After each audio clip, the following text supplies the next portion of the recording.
ఏపీలో target politics నడుస్తున్నాయా? రాష్ట్రంలో red book 2.0 మొదలవనుందా? ప్రభుత్వం వచ్చాక గత ప్రభుత్వ కీలక నేతల అరెస్ట్ అనంతరం మరొకసారి తెరపైకి లోకేష్ నోట రెడ్ బుక్ మాట రావటం దేనికి సంకేతం? రెడ్ బుక్ 2.0లో భాగంగా కొత్త సంవత్సరంలో ఎవరు అరెస్ట్ కాబోతున్నారు? మంత్రి నారా లోకేష్ రెడ్ బుక్ గురించి మాట్లాడడంతో రాబోయే సంవత్సరంలో ఓ పార్టీకి చెందిన కీలక నేత అరెస్ట్ అవుతారనే ప్రచారం రాష్ట్ర రాజకీయాల్లో చర్చనీయాంశంగా మారుతుంది.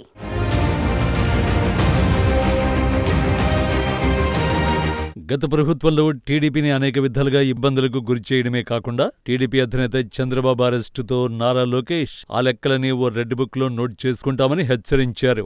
అన్నట్టుగానే కూటమి ప్రభుత్వం అధికారంలోకి వచ్చాక వల్లభనేని వంశీ, జోగి రమేష్, మిథున్ రెడ్డి, తాడేపల్లి ప్యాలెస్లోని కీలకమైన అధికారుల అరెస్టుతో రెడ్ బుక్ ఓపెన్ అయిందని రాష్ట్ర రాజకీయాల్లో హీట్ రాజేసింది.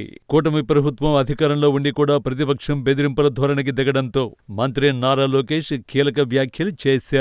రెడ్ బుక్ లో మొదటి 3 పేజీలు మాత్రమే ఓపెన్ అయ్యాయని, ఇంకా మిగిలిన పేజీలు ఉన్నాయంటూ ఇచ్చిన స్టేట్మెంట్ తో 2026 సంవత్సరంలో కీలకమైన నేత అరెస్ట్ అయ్యే అవకాశాలు ఎక్కువగా ఉన్నాయని పొలిటికల్ సర్కిల్స్ లో హాట్ గా చర్చ నడుస్తోంది.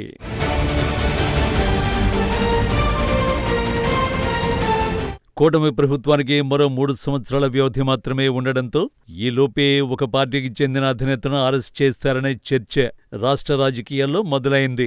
ఇప్పటికే ఆ నేత మీద ఎలాంటి చర్యలు తీసుకోవటం లేదనే అసంతృప్తి తెలుగు తమ్ముళ్లలో నెలకొందట. కేంద్రం టీడీపీకి మద్దతుగా ఉన్నప్పటికీ ఆ కీలక నేతని అరెస్ట్ చేయడంలో ఆలస్యమవుతోందని కూటమి నాయకులు చర్చ మొదలైందని సమాచారం. అయితే తాజాగా మంత్రి నారా లోకేష్ నోట రెడ్ బుక్ లో మిగిలిన పేజీలు ఉన్నాయని చెప్పడంతో ఇప్పుడు ఆ మిగిలిన పేజీలో కీలక నేత పేరు ఉంటుందని పెద్ద ఎత్తున చర్చకు దారితీస్తోంది. ఇప్పటికే లిక్కర్ కేసులో తాడేపల్లి ప్యాలెస్లోని కీలక అధికారులు అరెస్ట్ అయ్యారని, ఇంకా మిగిలింది బిగ్ బాస్ మాత్రమేనని రెడ్ బుక్ 2.0లో ఆ బిగ్ బాస్ అరెస్ట్ అవుతారని రాష్ట్ర రాజకీయ వర్గాల్లో హీట్ రాజేస్తోంది.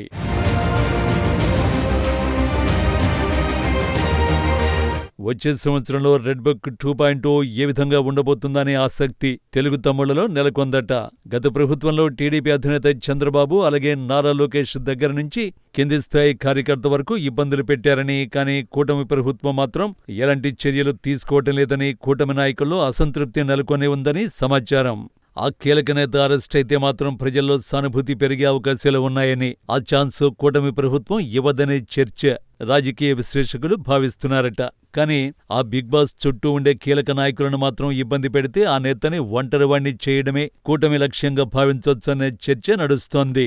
మరోవైపు మంత్రి నారా లోకేష్ రెడ్ బుక్ లోని మిగిలిన పేజీలు త్వరగా ఓపెన్ చేయాలని టీడీపీ తెలుగు తమ్ముళ్లు భావిస్తున్నారట. మరి రాబోయే రోజుల్లో ఈ రెడ్ బుక్ 2.0లో ఎవరు అరెస్ట్ అవుతారో వేచి చూడాల్సిందే.